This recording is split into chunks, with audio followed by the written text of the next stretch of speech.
आज ये वो शख्स है जिन्होंने आम आदमी पार्टी से टिकट लेकर अपने हुनर को दिखाकर अवध के नाम, अवध प्रांत को अपने नाम पर बुलंद कर कर दिल्ली में अपनी आवाज बुलंद करने की तकदीर अपने हाथ में रख ली है।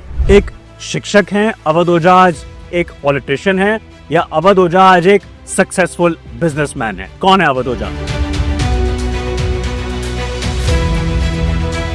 First thing which Arvind Kejriwal told you when you met him to join Aam Aadmi Party? He started talking me about Geeta. The moment he saw me, he just came together. We had a handshake and he hugged me and he said कि भाई आप कितना अच्छा गीता पढ़ाते हो, मैं तो आपके गीता के एपिसोड देखता हूँ। और वहीं से मैंने डिसाइड किया था कि मास्टर साहब को पार्टी में लेके आना है। You have 3 daughters, 1, 2, 3. Would you like them to become a UPSC candidate and become an IAS officer, an IPS officer or foreign services? 2 of my daughters will be lawyers here in Supreme Court and the middle one will join me in politics. कुछ लोगों ने आप पे भी आरोप लगाया क्योंकि दिव्यकृति पे, विकास दिव्यकृति पे बड़े सारे आरोप लग रहे थे, लेकिन ये बोला गया कि अवध ओझा एक गुंडा है, अवध ओझा सेक्स एजुकेशन देते हैं। खजुराहो का मंदिर आपने देखा? खजुराहो के मंदिर के बाहर वो सेक्स की प्रतिमाएं बनी है। हमारे देश की संस्कृति में आज आप देखो, आज जिस तरह से न्यू ईयर वाले दिन आपने गौर किया, यंग बच्चे शराब पी के सड़क पे बेहोश पड़े हुए थे। Lack of education, awareness. 11th class is the right time. वहां से इनको शिक्षा मिलनी चाहिए, इनको पता होना चाहिए। ये रिप्रोडक्शन, सेक्स वर्ड हमारा था ही नहीं। What if Awadh Oja were to lose the election? Will he go back to the coaching profession or will he remain part of Aam Aadmi Party? Delhi के farmer education minister Manish Sisodia यहाँ से चल के दूसरी विधानसभा क्षेत्र में चले गए और क्या अवध ओझा को एक स्केपगोट बनाया गया? आपने इतनी खूबसूरत मोटिवेशनल कोट्स दिए हैं हमें। आपका फॉर्म फेवरेट कौन सा है आज की डेट में? Live dangerously. पढ़ाई इसलिए ना करिए कि आपको कोई नौकरी चाहिए, पढ़ाई इसलिए करिए कि आपको अपने मन को जिंदा करना है। सजा अपने आप को इसलिए दीजिए कि कोई आपको और कोई सजा दे ना सके। When you get such motivational quotes and inspirational ideas, it can be none other than the man who has taught, the man who has built a fortified career of many a UPSC aspirant in the national capital of Delhi. आज ये वो शख्स है जिन्होंने आम आदमी party से ticket लेकर अपने हुनर को दिखाकर अवध के नाम, अवध प्रांत को अपने नाम पर बुलंद कर कर दिल्ली में अपनी आवाज बुलंद करने की तकदीर अपने हाथ में रख ली है। जुड़ गए हमारे साथ में खुद अवध ओझा पटपड़गंज में। Welcome to this show Awadh ji, it's been a pleasure knowing your career all these years. When I was a kid, I used to watch your inspirational videos as well. मैं आज एक जर्नलिस्ट की हैसियत से समझना चाह रहा हूँ कि अवध ओझा एक शिक्षक हैं, अवध ओझा आज एक पॉलिटिशियन है, या अवध ओझा आज एक सक्सेसफुल बिजनेसमैन है। कौन है अवध ओझा? अवध ओझा एक शिक्षक कम पॉलिटिशियन है, जैसे हम प्री कम में कहते हैं। एक्चुअली पॉलिटिशियन कौन है? हर वो आदमी जिसके पास विवेक है यानी विजडम, और विजन है यानी दूरदर्शिता। जैसे डॉक्टर लोहिया, डॉक्टर अंबेडकर, नेहरू, तो इन लोगों के पास एक विजन है। विजन जी 1787 में यूएस पैदा हुआ, स्लम एरिया। उसके नेताओं के पास विजन था। वो 1945 में वर्ल्ड पावर बना और 91 में सुपर पावर। तो हर वो आदमी जिसके पास अपने देश को लेकर विजन है कि हम इस रास्ते पे चलेंगे तो हमारा देश एक महाशक्ति बनेगा, वो राजनेता बनने की स्थिति में है। अब जी अगर मैं पिछले 20 दिनों की या पिछले 1 महीने की राजनीति देखूं, जब से टिकट आई, कहीं ना कहीं एक प्रश्न चिन्ह लग गया कि क्या पटपड़गंज विधानसभा जो है, क्षेत्र है, वहां पे कहीं भाजपा मजबूत थी। इसके कारण ही दिल्ली के farmer education minister Manish Sisodia यहाँ से चल के दूसरी विधानसभा क्षेत्र में चले गए और क्या अवध ओझा को एक स्केपगोट बनाया गया, या अवध ओझा इतने काबिल नेता हैं आज कि उनकी जो फॉलोइंग है वो मनीष जी से भी ज्यादा है, इसलिए शायद पटपड़गंज में उनको लाया गया कि बीजेपी अगर यहाँ पे उभरती हुई पार्टी आ रही है तो शायद उसको कंट्रोल किया जाए, थामा जाए, और वो शायद आप कर सकते हैं। दोनों में से क्या सकते हैं? मैं जब कन्विंसिंग करने जाता हूँ तो मैं लोगों से कहता हूँ कि आप अपने विवेक से वोट दीजिए, और जो भी आपसे वोट मांगने आए उससे बस ये पूछिए कि अपने 4 काम ऐसे बताओ जिनकी वजह से मेरे जीवन में परिवर्तन आया हो। जैसे आम आदमी पार्टी है, तो आम आदमी पार्टी अपने कामों की चर्चा करती है, स्कूल की चर्चा करती है, मोहल्ला क्लिनिक की करती है, अंबेडकर एक्सीलेंस प्रोग्राम की करती है। मैंने कहा जो भी आपके पास आए, भाई हर आदमी जाएगा, जनता से हर आदमी मिलने जाएगा। आप उससे कहो कि भैया 4 ऐसे काम बताओ कि आपके काम से मेरे जिंदगी पे प्रभाव पड़ा हो, और अगर वो 4 बता दे और आपको लगे हाँ यार मेरी जिंदगी बदली है, तो फिर आप बिल्कुल करो।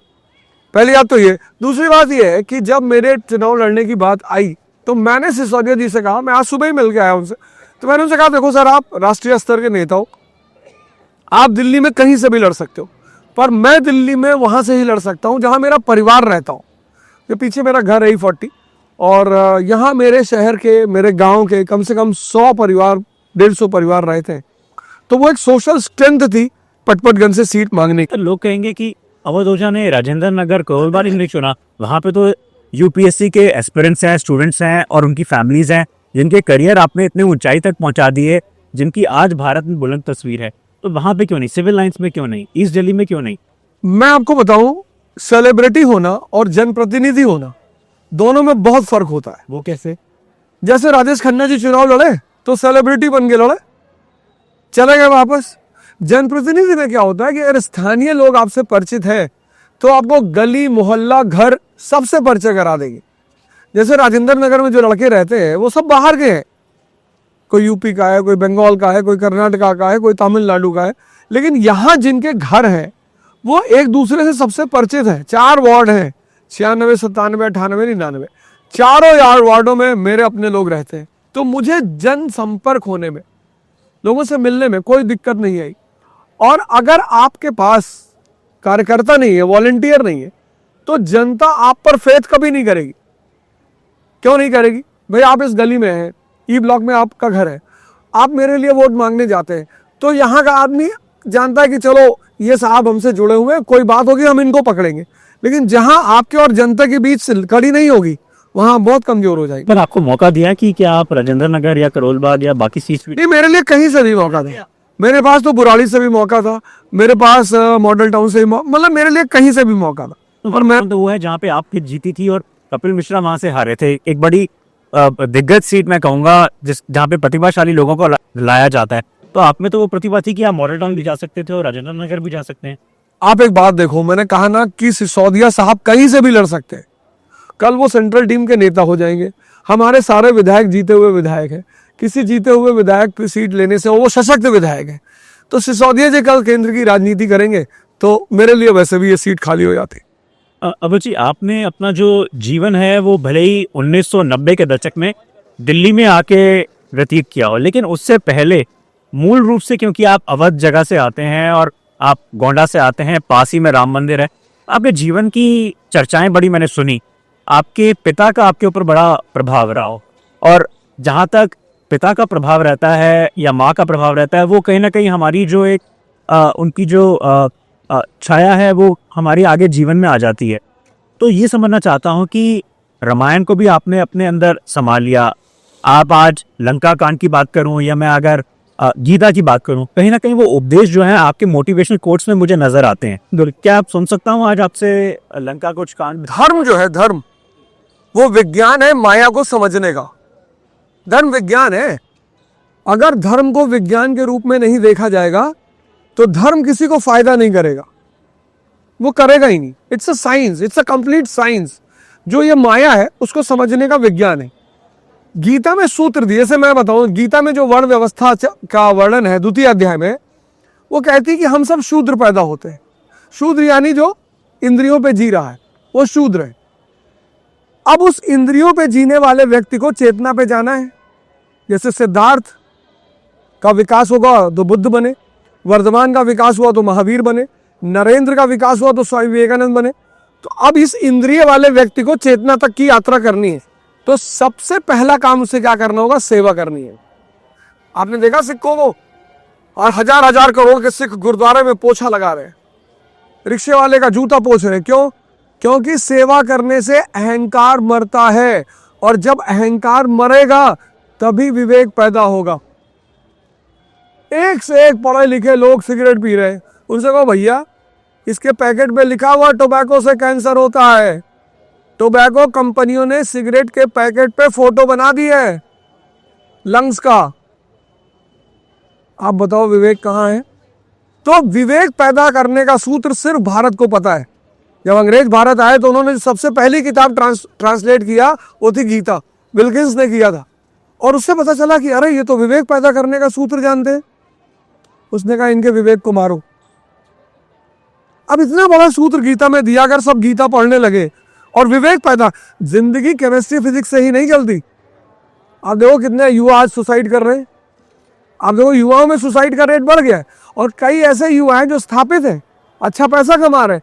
अब रामचरितमानस में विभीषण कहता भगवान राम से कि नाथ न रथ नहीं तन पद त्राणा कई विद जीतब वीर बलवाना, कि भगवान ने आपके शरीर पे अच्छा कपड़ा है ना, आप जूता पहन रखे, इस रावण से आप कैसे जीतेंगे? वही तो हमारे जीवन में भी घट रहा है। मैं यहाँ बंगला साहिब में खाना खाता था, बंगला साहिब के सामने जो बस स्टैंड है वहाँ मैं सोता था, पर वो लाइनें मुझे उत्साहित करती थी। क्योंकि आपके जीवन में भी कहीं रावण और विभीषण आए।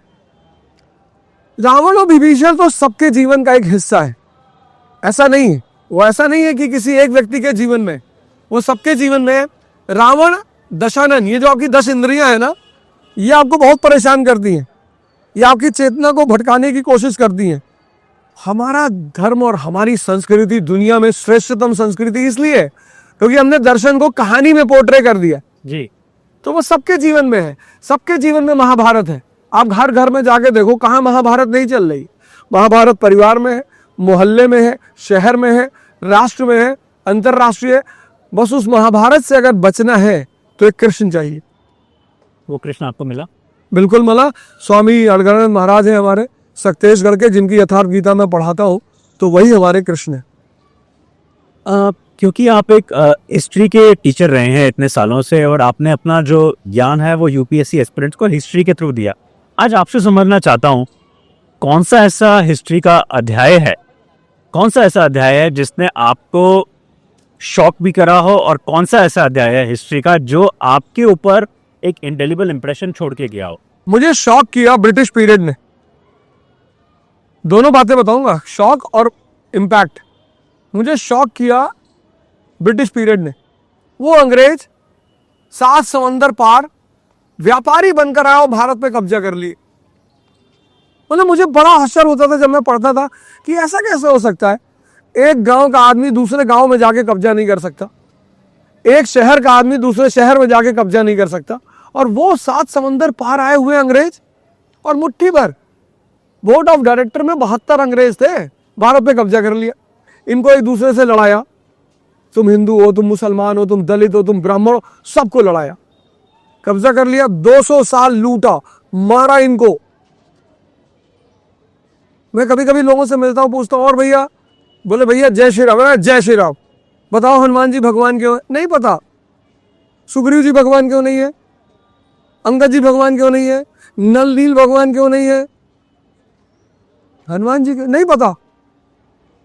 इतना बड़ा विज्ञान नहीं पता, श्रीमद् भगवत गीता नहीं पता, बस रट लिया, श्लोक भी नहीं पता। ये जो छदमी धार्मिक होते हैं ना, छदमी, ये समाज को बहुत नुकसान पहुंचाते हैं। आपने अपने निजी जीवन में कितनी बारी भगवत गीता को पढ़ा और भगवत गीता को रेफरेंस लिया? मैंने 2 बार पढ़ा, अब मैं उसे पढ़ा रहा हूं। अब मेरा शो चलता है रे अवधोजा चैनल पे 1 साल से, जिसमें 58 एपिसोड आ चुके हैं। इंद्रिय विषय संयोग पता ही नहीं लोगों को, सुख और आनंद के बीच अंतर ही नहीं पता, लोग जी रहे। गीता समझने वाले आदमी के जीवन में दुख कभी नहीं होगा। चुनौतियां होंगी, चुनौतियां जीवन का हिस्सा है, पर दुख कभी नहीं होगा। तो मैं चाहता हूं, मेरा उद्देश्य ये है कि आने वाले भारत के जो युवा हैं हमारे, जो आज भटक रहे हैं, कोई 8 घंटा मोबाइल लिए बैठा है। एलन मस्क इतना बड़ा आदमी है, वो पूरे दिन में 15-20 मिनट मोबाइल देखता है, हार्डली। हालांकि मैं मानता नहीं इसे, हर 1 घंटे में उसका ट्वीट होता है। आता होगा, उसके लोग करते होंगे, लेकिन जैसे हमारे यहाँ जो लोग, हमारे भाई हैं, उनका 14-14 घंटा मोबाइल देखने का वो है, 14 आवर्स मोबाइल देख रहे हैं। बच्चे पैदा हो रहे हैं, ऑटिज्म का शिकार हो रहे हैं, बोल ही नहीं पा रहे। माओ ने अपने बच्चों को मोबाइल पकड़ा दिया है, अब वो बोल ही नहीं पा रहे। लेकिन अवध जी, सोशल मीडिया के बिना तो आज की पॉलिटिकल पार्टी भी कैंपेन नहीं कर पाती। अरविंद केजरीवाल साहब तो 12 बजे, 1 बजे और 4 बजे प्रेस कॉन्फ्रेंसेस भी रहती है, काफी सोशल मीडिया पे उनके लाइव कॉन्फ्रेंसेस। मैं खुद सोशल मीडिया से पढ़ता रहता हूँ। जितनी डॉक्यूमेंट्रीज मैंने यूट्यूब पे देखी है, हर चीज का एक पॉजिटिव पहलू है, एक नेगेटिव पहलू है। न्यूक्लियर एनर्जी से रिएक्टर बना लो, चाहे न्यूक्लियर बॉम्ब बना लो।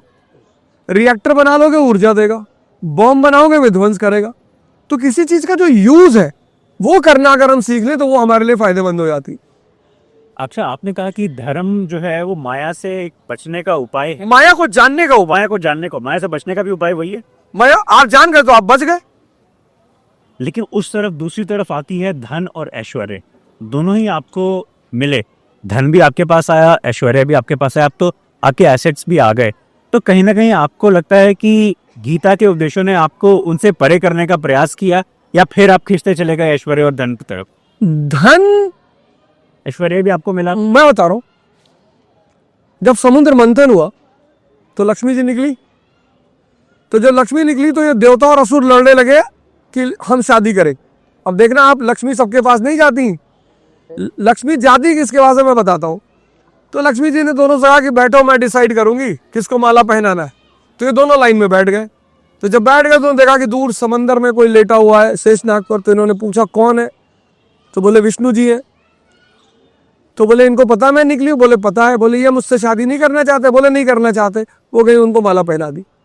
जो सर्वशक्तिमान है लक्ष्मी उसी के पास रहेगी। लक्ष्मी का होना बुरा नहीं है। आप इंडस्ट्री लगा दो। रतन टाटा के पास पैसा नहीं था, कितने वेलफेयर के काम किए रतन टाटा ने। माया ब्रह्म की सेविका है।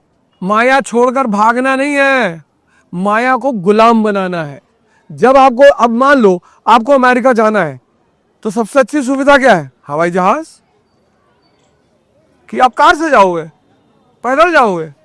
तो माया का जो गुलाम है वो दुखी है, और माया जिसकी गुलाम है वो सर्वशक्तिमान है। तो आपके पास माया आई? माया है चारों तरफ, आप जिधर देख रहे हो वो सब माया है। इन दो आंखों से सिर्फ माया ही दिखती है। ब्रह्म के उसके अंदर समाया हुआ है। लक्ष्मी आई है आपके पास? माया है। जरूरत पड़ती है तो आई जाती है। चुनाव लड़ रहा हो, चारों तरफ से लोग आ रहे हैं, मदद कर रहे हैं, पैसा लगा रहे हैं, प्रभु की कृपा है। इस बारी माया का जो हाथ है या लक्ष्मी जी का जो हाथ है वो किस पे जाके ब्लेसिंग्स देगा? अरविंद केजरीवाल साहब पे या सिर्फ आप पे ही देगा? यहाँ नहीं, सबको देगा। माया और ये जो ब्रह्म है भगवान, ये ऐसा नहीं, बायस नहीं है, किसी एक के नहीं है, ये सबके है। कौन इसका सदुपयोग करेगा इसके हिसाब से वो लोगों के पास रहते हैं। एक बड़ा मेरे जहन में बार बार हमेशा से सवाल रहता है कि क्या जो यूपीएससी के जो अध्यापक हैं जिन्होंने इतनी लोगों की तकदीरें बदल दी हों, कहीं ना कहीं जब पिछले साल दर्दनाक हादसे हुए, वो मुझे बार बार इस बात को बौखला जाते हैं कहने के लिए कि क्या, चाहे वो राव स्टडी सर्कल हो, बाजीराव हो, या आप जैसे अध्यापक हों, या फिर वो लोग हों जिनके बेसमेंट में जाके वो मौतें हुई जिन बच्चों की, क्या ये अध्यापकों के ऊपर प्रश्न चिन्ह नहीं है इतना बड़ा कि उनको अपने करियर को साइड पर रख के ये सवाल पूछना चाहिए था कि क्या हमने ये कदम सनी लिए कि बच्चों की आगे फ्यूचर से हमने खिलवाड़ कर दिया हो? हमें उनके लिए एक ऐसे स्टेप्स लेने चाहिए थे कि जहाँ पे बिजली की तारें भी ठीक हो, बेसमेंट में पानी इकट्ठा भी ना हो, चाहे वो मॉनसून हो, समोत्तेजित हो, या आज की चिलिंग विंटर्स हो। तो वो आपको लगता है कि कहीं ना कहीं वो चीज़ें पीछे रह गई और कॉम्प्रोमाइज़ हो गया स्टूडेंट्स के साथ? देखिए मैं बताऊं, बड़ी दुर्भाग्यपूर्ण घटना थी वो, बहुत ही दुर्भाग्यपूर्ण। मुझे पता आप राउस बेसमेंट इंसिडेंट की बात कर रहे हो, वो बहुत ही दुर्भाग्यपूर्ण घटना थी। लेकिन मेरा ये मानना है कि सबसे पहली गलती उस व्यक्ति की है जिन्होंने इसकी परमिशन दे रखी थी कि बेसमेंट में, बेसमेंट होता है सामान रखने के लिए। मैंने जब क्लास अपनी ओपन की तो मेरे पास दो ऑप्शन थे, एक सेकंड फ्लोर का ऑप्शन था, एक बेसमेंट का था। बेसमेंट मुझे 8 लाख रुपए में मिल रहा था और सेकंड फ्लोर 18 लाख में। आपने कौन सा लिया? Second floor. मैंने कहा क्योंकि मैं बेसमेंट में पढ़ा हूं ना, वहां दम घुटता है आदमी का, ऑक्सीजन लेवल कम होता है। तो निश्चित तौर पर एक दुर्भाग्यपूर्ण घटना थी और उस पर सबको संज्ञान लेना चाहिए था, सबको दोषी माना जाएगा। लेकिन जब वो गाड़ी वहां से गुजरी, वो जो गाड़ी गुजरी, शायद किसी को अंदाजा नहीं था कि इतनी बड़ी घटना में वो कन्वर्ट हो जाए, क्योंकि एक बैग पानी का फ्लो भगा और मतलब मुझे लगता है with in seconds. So don't you think that the blame has to be also apportioned with the study centers, with people like you also who have to accept the fact that yes, if we were conducting the classes in the basement, that needs to be changed as well. मैंने नहीं चलाया. अगर मैं basement में चला था तो मैं निश्चित तौर पर उसको एक्सेप्ट करता कि गलती हो गई, पर मैंने चलाया ही नहीं. तो आज आप अपने आप को दिव्यकृति से आप कितना आज दूर पाते हैं और उससे आप कितना डिफरेंस पाते हैं, क्योंकि वो भी एक ब्रांड है आप ही की तरह, और जितना उन्होंने अपने आप को ब्रांड बनाया उस ब्रांड का मिसयूज करते गए. वो उनके पास तो नोटिस तक गए हैं वायलेशंस के, और ऐसा नहीं था कि वो एक क्लास चला रहे हैं, 6 बेसमेंट थे, 3 बेसमेंट थे जिनके पास में नोटिस गए वहां पे और जवाब कुछ नहीं था. आगे वो चेंज कर लिया उन्होंने, आज चेंज कर लिया उन्होंने. वो अच्छे शिक्षक हैं, बड़े शिक्षक हैं वो. अब उन्होंने जैसा भी सोचा हो, जो भी विचार किया हो, जो उन्होंने जवाब दिया हो. लेकिन कहते हैं कि पब्लिसिटी में पीछे नहीं हटते. 35 लाख से लेके 50 लाख से लेके 1 करोड़ तक की पब्लिसिटी करते हैं हर अखबार में. वो पब्लिसिटी आप तो नहीं करते. नहीं, हमें जरूरत नहीं है. मुझसे लोग इतने जुड़े हुए पर्सनली कि मुझे उस चीज़ की जरूरत नहीं है. तो बिल्कुल अब उनका निर्णय, उनका विवेक, वो जाने. मैं उस पर मुलाकात हुई होती है, मैं तो उनको शुरू से जानता हूँ. मैं तो जब उन्होंने कोचिंग पहली बार खोली थी 610 परमानेंट में, तब से जानता हूँ. अब जी अगर मैं दिल्ली की कैंपेन की बात करूं, आप लोगों की जो कैंपेन रही है आम आदमी पार्टी की, वो हमेशा से रही है बड़ी मजबूत. दावेदारी जो आप लोगों ने करी है वो स्कूल्स पे, शिक्षा पे, मोहल्ला क्लिनिक्स पे, हेल्थ पे, और शायद आज 2100 से जो हम एक विमेन को सब्सिडी दे रहे हैं. लेकिन कहीं ना कहीं एक एलिगेशन हमेशा लगते रहे हैं आम आदमी पार्टी पे कि फ्रीबीज की योजना ला के लोगों का दिल जीतना चाहती है. फ्लाईओवर्स नहीं, बिल्डिंग्स नहीं बनाती है. तो कहीं ना कहीं आपको लगता है कि फ्रीबीज एक जो है वो एक सिर्फ 10 साल में है, वो एक मैं कहूँगा ल्यूक्रेटिव ऑफर रह गई है, उससे ऊपर कुछ नहीं हो पाएगा. आपको लगता है इसके बियॉन्ड भी है कुछ? अच्छा, आप एक बात बताइए, दुनिया में सबसे बड़ा रिसोर्स क्या है? Human resource. उससे बड़ा कोई रिसोर्स नहीं. आपके 4 बच्चे हैं और चारों आईएएस हो गए, तो आपका परिवार ताकतवर हुआ कि नहीं हुआ? हो गया. तो दुनिया में जितने भी देश ताकतवर हुए, सबने एक चीज पे काम किया, ह्यूमन रिसोर्स पे. चाहे वो जापान हो, चाहे जर्मनी हो, चाहे चाइना हो, चाहे अमेरिका हो, सब ने. वो विजन अरविंद केजरीवाल जी के पास है. दिल्ली राज्य का बजट का 25% शिक्षा पे खर्चा होता है. शिक्षा, बच्चे तो हमें वोट देते नहीं. बच्चे जो है वो तो हमारे वोटर है नहीं. फिर हम अपना 25% उनके ऊपर क्यों खर्चा करें? इसलिए खर्चा करते हैं कि ये भविष्य है कल का. अगर हमारे देश के बच्चे अच्छे पढ़े लिखे होंगे, अच्छे एंटरप्रेन्योर बनेंगे, बिजनेसमैन बनेंगे, अधिकारी बनेंगे, शिक्षा और स्वास्थ्य अगर मजबूत हो जाए तो परिवार मजबूत हो जाएगा. एक बहन मुझे मिली शास्त्री गार्डन में, तो बोली भैया वो 2100 रुपये मिलेंगे. मैंने कहा बिल्कुल मिलेंगे. बहन बिजली मिली, पानी मिला? हाँ. बोली मिली भैया. तो मैंने कहा वो भी मिलेंगे. तो मैंने कहा बहन ये 2100 रुपये खर्चा कहाँ करोगी? तो कही भैया मैं अपने बच्चों को ना ट्यूशन नहीं पढ़ा पाती हूँ, तो अगर मुझे वो 2100 रुपये मिलेंगे तो मैं उनको ट्यूशन पढ़ाऊंगी. तो परिवार शिक्षा और स्वास्थ्य से मजबूत होगा, परिवार मजबूत होगा तो समाज मजबूत होगा, और समाज मजबूत होगा तो राष्ट्र मजबूत होगा. ये विजन है मिस्टर केजरीवाल जी का. तो लेकिन आपको लगता नहीं कि कहीं पंजाब में जो 1000 का वादा किया वो पूरा नहीं हुआ, क्योंकि वहाँ पे बैंकक्रप्ट है, डेट रिटर्न स्टेट है, जो वादे करे वो डेट रिटर्न के कारण पूरे नहीं हो पा रहे हैं. इतना पिछला डेट है, कर्जा रहा, चाहे वो अकाली दल का हो या कांग्रेस का हो, लेकिन डेट जानने के बावजूद में भी 1000 रुपये जो वादे किए वो पूरे नहीं हो पाए. वो यहाँ पे भी मुश्किल हो. आपने बिजनेस की यूनिट देखा नहीं? आपने हमारा बजट देखा? फायदे का बजट है 75,000 करोड़. दिल्ली जेल बोर्ड पे सर आज 3 लाख करोड़ का कर्जा है. बिल्कुल बिल्कुल. हम अभी आए थे, केजरीवाल जी यहाँ आए थे, तो उन्होंने यही जो आपने सवाल हमसे किया, उन्होंने कहा यही सवाल हमसे अपोजिशन कह रहा है कि केजरीवाल जी पैसा कहाँ से लाओगे. तो उन्होंने स्टेटमेंट दिया परसों, कहा मैं बनिया का बेटा हूँ, मुझे पता है पैसा कमाया कैसे जाता है, तो मैं सर कब पैसा कमाऊंगा और वही पैसे से आपका काम करूंगा. लोग उसका भी काउंटर कहते हैं. लोग कहते हैं कि वो पैसा जो है वो सिर्फ 33 करोड़ शीश महल में लग गया, पर्दे 10 लाख के पर्दे. बिल्कुल. मैं तो कहता हूं ना, आप एक काम करो, आप हमें अकेले मत बैठाओ, आप बाकी पार्टियों के लोगों को भी लेके आओ, तब मजा आएगा. मजा इसलिए आएगा कि सबको अपने काम बताने होंगे. जैसे हम कहीं जाते हैं, हम अपने 10 काम गिनाते हैं. आप बताओ भारत के किस राज्य में के स्कूल में हैप्पी आवर चलाया जाता है? कोई स्कूल पता है आपको गवर्नमेंट? नहीं है। दिल्ली एकमात्र राज्य है जहां के स्कूलों में हैप्पी आवर चलाया जाता है। जैसे ये पेट है, लगातार नहीं खा सकता, ऐसे ये भी पेट है। कोई बच्चा 5 घंटा लगातार नहीं पढ़ सकता, 3 घंटा लगातार नहीं पढ़ सकता, उसको बीच में रुकना पड़ता। आज बच्चे क्यों डिप्रेशन का शिकार है? इनके माँ बाप कहते हैं 10 घंटे पढ़ो। 10 घंटे कोई लगातार नहीं पढ़ सकता, उसका दिमाग फट जाएगा। जैसे कोई 10 घंटे लगातार खा नहीं सकती। ये दोनों पेट है। यहाँ खाना हजम होता है, यहाँ विचार हजम होते हैं। तो हैप्पी आवर का कॉन्सेप्ट चलाया गया, बच्चों को बीच में रिलैक्स किया गया, संगीत से, ध्यान से। तो हमारे पास गिनाने के लिए काम है, इनके पास काम नहीं है। तो जब काम नहीं है तो ये उलझाएंगे। भाई अगर आपका बच्चा 93% पाया और मेरा 94, और आपने अपने बच्चे का रिपोर्ट कार्ड मेरे सामने रखा, तो मैं भी तुरंत निकाल के रखूंगा कि नहीं रखूंगा? रखूंगा। है ही नहीं।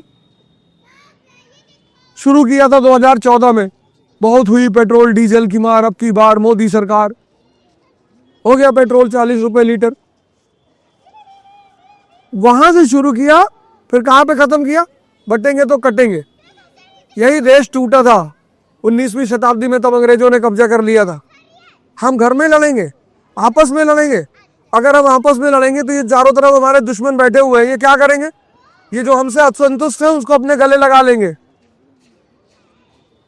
आपका भाई आपका दुश्मन हो गया, तो जो आपका दुश्मन है बाहर, आपके परिवार का, वो आपके उस दुश्मन भाई को अपने से जोड़ेगा कि नहीं जोड़ेगा? राइट।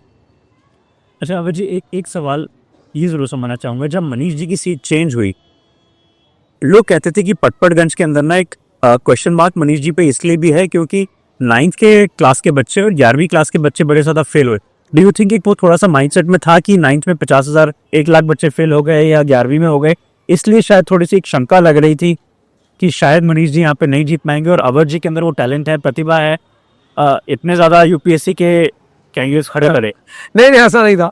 कंपैरिजन था वो एक। नहीं नहीं, बिल्कुल नहीं। मनीष जी आ रहे हैं, संभवतः सैटरडे या संडे को आ रहे हैं। उनका हम एक शो करने जा रहे हैं यहाँ पे। उनके बिना पटपड़गंज हमेशा अधूरा रहेगा। और जो उनका व्यक्तिगत संबंध है लोगों से, वो एक पारिवारिक संबंध है। तो ऐसा कुछ भी नहीं था, ये सब कुछ मुद्दा ही नहीं था। बस ये था कि मेरे आने के बाद ये समीकरण बदला। तो मैंने बताया आपको कि समीकरण की वजह कि जो सर्वेज आ रहे थे ना इनिशियल, शायद आपके भी यही हो इंटरनल, वो ये कह रहे थे कि बीजेपी यहाँ पे बड़ी मजबूत स्थिति में। आपके आने के बाद में वो जरूर एक डेंट जरूर लग गया है बीजेपी को।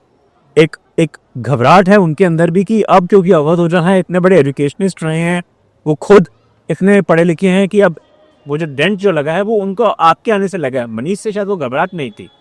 नहीं, डेंट नहीं। मैं आपको बताऊं, मैं आया हूं यहाँ पे और मैं यहाँ के लोगों से कह रहा हूं कि अब आपको अपने बच्चों की चिंता नहीं करनी। आज का जो समय चल रहा है उसमें बच्चे सबसे ज्यादा परेशान हैं और माँ बाप परेशान है अपने बच्चों को संभालने में। हमारे समय में कोई माँ बाप परेशान नहीं था। या तो हम खेलते थे बाहर, या हम पढ़ते थे, या हम माँ बाप से मार खाते थे। हमारे पास 3 ही काम था। ना हमारे घर में टीवी थी। 1980 में 70 में किसके घर में, जो बहुत राजा लोग होते थे उनके घर में टीवी होती थी। तो ना हम टीवी देखते थे क्योंकि थी ही नहीं। टीवी हमारे घर में आई जब रामायण सीरियल शुरू हुआ था भाई। वो भी रामायण के वक्त वो ताला लगाने वाली टीवी थी, शटर वाली। उसमें अम्मा हमारी ताला लगा देती कि भैया रामायण देखे खत्म, अब किसी को नहीं देखना।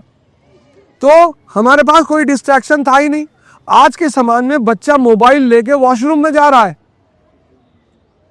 जब वो अपने दिमाग को 1 मिनट फ्री नहीं छोड़ेगा तो वो पागल नहीं होगा। इन बच्चों को मुझे उस पागलपन से बचाना है, इनको डायरेक्शन देना है और पटपड़गंज के लड़कों को कोचिंग फ्री देनी है। फ्री से पढ़ाएंगे, इनको फ्री तैयारी कराएंगे। ये आईटी की कर रहे हैं, उसकी तैयारी फ्री कराएंगे, जी की फ्री कराएंगे, आईएएस की फ्री कराएंगे, काउंसलिंग देंगे इनको। तो पटपड़गंज के लोगों को ये पता है कि अवध ओझा आए हैं तो हमारा तो विधायक के रूप में ख्याल रखेंगे ही, हमारे बच्चों का भी ख्याल रखेंगे जी। लेकिन कहीं ना कहीं आपको बच्चों की बात आती है, वो आपको दौर याद आता है जब कुछ लोगों ने आप पे भी आरोप लगाए, क्योंकि दिव्यकृति पे, विकास दिव्यकृति पे बड़े सारे आरोप लग रहे थे, लेकिन ये बोला गया कि अवध ओझा एक गुंडा है, अवध ओझा सेक्स एजुकेशन देते हैं। आप मुझे बताओ, खजुराहो का मंदिर आपने देखा? खजुराहो के मंदिर के बाहर वो सेक्स की प्रतिमाएं बनी है। हमारे देश की संस्कृति में आज आप देखो, आज जिस तरह से न्यू ईयर वाले दिन आपने गौर किया, यंग यंग बच्चे शराब पी के सड़क पे बेहोश पड़े हुए थे। ये किस चीज का है? Lack of sex education, lack of education, awareness. किसी चीज की जब अवेयरनेस बढ़ेगी तभी जाके समाज उससे बाहर आ पाएगा। यही समाज, यही बच्चे छोटे छोटे, मैं देखता हूँ 8th 9th के बच्चे सिगरेट पी रहे हैं।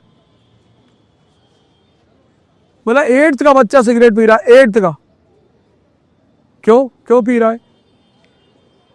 तनाव बढ़ रहा है लोगों में।